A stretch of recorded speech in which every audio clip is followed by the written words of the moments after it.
BNP আর কোথাও না থাকলেও আওয়ামী লীগ সাধারণ সম্পাদক ওবায়দুল কাদেরের মুখে আছে। আজ এই মন্তব্য করেছেন বিএনপি মহাসচিব মির্জা ফখরুল ইসলাম আলমগীর। দুপুরে দলের গুলশান কার্যালয়ে সংবাদ সম্মেলনে তিনি আরও বলেন, স্থানীয় সরকার নির্বাচন আইনের খসড়াটি গণতন্ত্র ও সুষ্ঠু নির্বাচনের জন্য হুমকি, তাই তারা এতে কিছু সংশোধনীর সুপারিশ করেছেন। সম্প্রতি ফ্রান্সে মহানবী সাল্লাল্লাহু আলাইহি ওয়াসাল্লামের কার্টুন প্রকাশের ঘটনায় নিন্দা জানান তিনি। মির্জা ফখরুল বলেন, এই সংকট থেকে বেরিয়ে আসার জন্য দেশটির প্রেসিডেন্টকেই উদ্যোগী হতে হবে।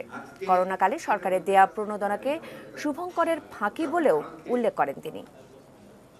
এই যে প্রণোদনা যেটা ঘোষণা করেছে সরকার, এটা পুরো একটা শুভঙ্করের ফাঁকি, এবং এটা পুরোপুরি ব্যাংকের loan only to those people, আপনার যারা বেশিরভাগই হচ্ছে গার্মেন্টস টার্মেন্টসদের জন্য গেছে, সেটাও তারা পায়নি ঠিক মতো। সাধারণ মানুষ যারা কেনে, যারা ভ্যাট দেয় আর ওরা চুরি করে, সেই সাধারণ মানুষের পকেট তো খালি হয়ে গেছে।